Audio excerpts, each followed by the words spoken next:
Nancy Poet Extroidinaire.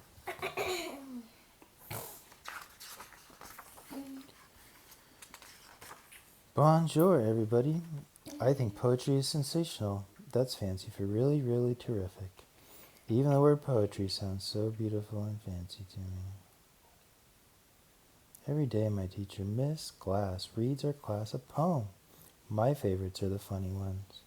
We are also writing our own poems. My best friend Bree wrote one about hiccups.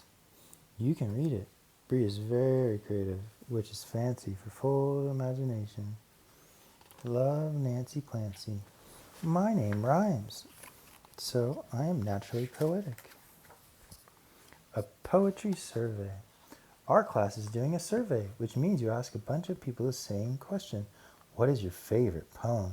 And then you write down their answers. Here's my sister's favorite. I asked Miss Glass if Nursery Rhymes counted as poems, and she said, absolutely. My sister's poem, Diddle Diddle Dumpling. Diddle diddle dumpling, my son John went to bed with his stockings on. One shoe off, one shoe on. Diddle diddle dumpling, my son John. I took this photo. My sister is pretending she is John. My dad's favorite is Blowing in the Wind by Bob Dylan. It's a song, and the lyrics, which are the words, also count as poetry. Mrs. Devine, my neighbor, grows all kinds of flowers. Her favorite poem is the very first one she learned when she was a little girl.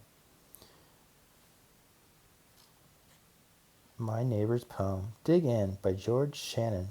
Dig a little, dig a lot, dig a brand new garden pot. Plant a little, plant a lot, plant the seeds and bulbs you bought. Wait a little, wait a lot, wait much longer than you thought. Pick a little, pick a lot, share the best bouquet you've got. My mom loves poems that tell a story. She reads Annabel Lee by Edgar Allan Poe to me. It's about a beautiful princess who has died and the guy who will go on loving her forever. This poem is so sad. It's tragic. Warning, I bet reading this poem will make you cry too. I call my grandpa. He likes limericks. They are funny poems that always have 5 lines that rhyme. This is the one I liked best. My grandpa's poem. A circus performer named Brian once smiled as he rode on a lion. They came back from the ride, but with Brian inside and a smile on the face of the lion. Anonymous. Grandpa and me. Anonymous means nobody knows who wrote this. There are lots of fancy words in poetry. Our poetry. Today we make a poet tree in our classroom. Get it? Poetry sounds like poetry. Each paper leaf will have a poem that we composed. To compose something means you wrote it down yourself. We're going to read our poems on Family Day. I haven't written mine yet. I want it to be great. Robert was worried his poem was too short, but look what Miss Glass wrote on the back of his leaf. Pizza Pie by Robert. Peter eats lots of pizza. Robert, I like how your first line puts 2 words together to rhyme with pizza. Did you know that 2 lines of poetry are called a couplet?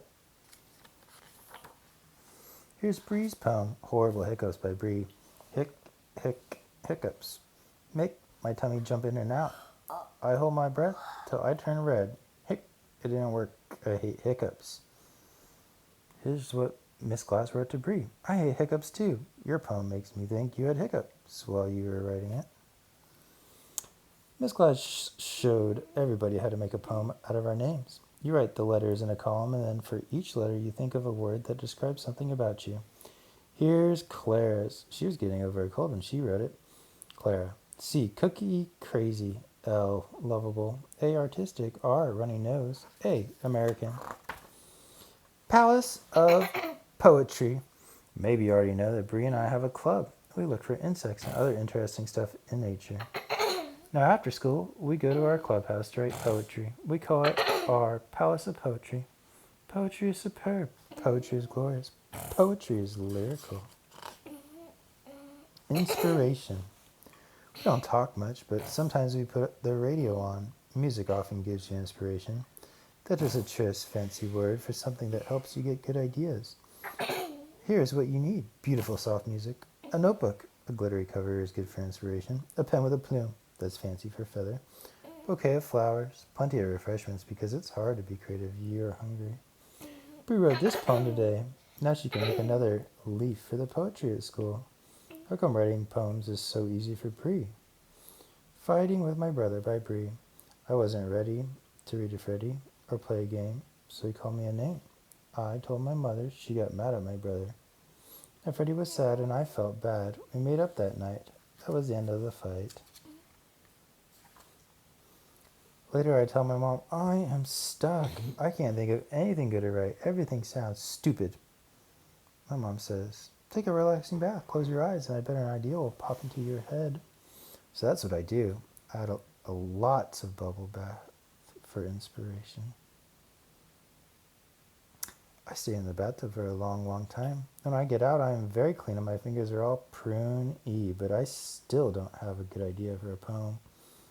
Her monster looks concerned, huh?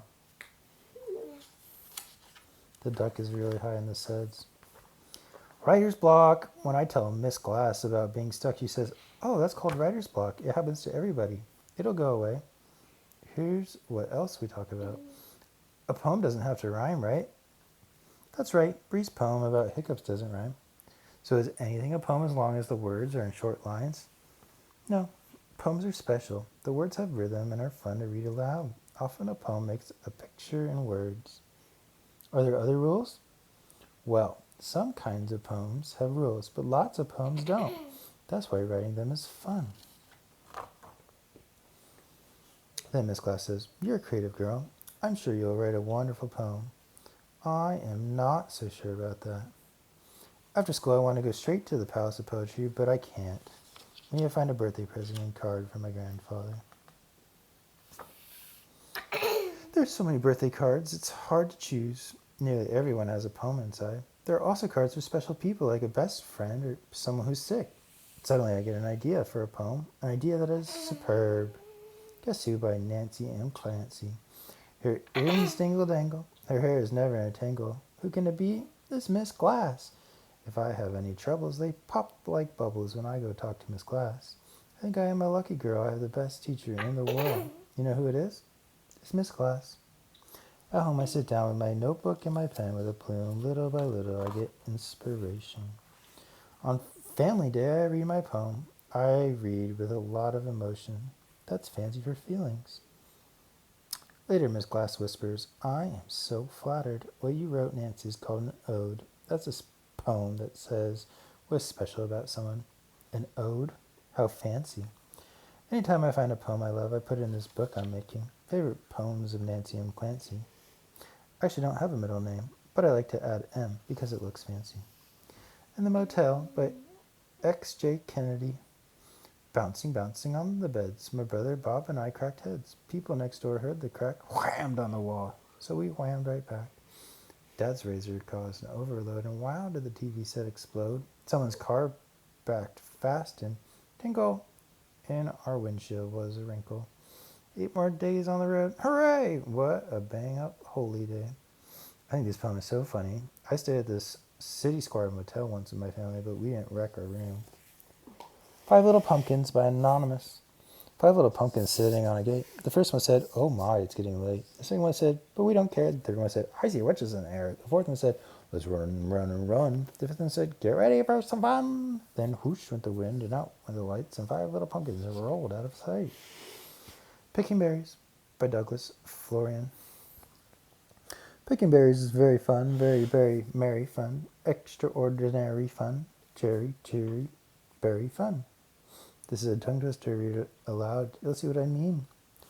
First Snow by Marie Louise Allen. Snow makes whiteness where it falls. The bushes look like popcorn balls, and places where I always play look like somewhere else today. Pollywog School by Arnold LaBelle. Underneath the lily pads where the mud is cool are many little pollywogs swim their way to school. We go to class each day, said one, and all we do is wiggle. We do not read, we do not write, we only squirm and giggle. Pollywogs turn to frogs. That rhymes. As soon as Fred gets out of bed, by Jack Perlutsky. As soon as Fred gets out of bed, his underwear goes on his head. His mother laughs, don't put it there. It has no place for underwear. But near his ears, above his brains, is where Fred's underwear remains. At night when Fred goes back to bed, he deftly plucks it off his head. His mother switches off the light and softly croons, "Good night, good night." And then, for reasons no one knows, Fred's underwear goes on his toes. This class is right. Poems can be about anything, even underwear. I wish I had a poem about a tea party, because I have tea parties all the time with my doll, Maribel Lavinia Chandelier. As soon as I find one I really like, I'll add it to my collection. Did you know that a collection of poems is called an anthology? Isn't that about the fanciest word you've ever heard? Start an anthology of your own. It's fun.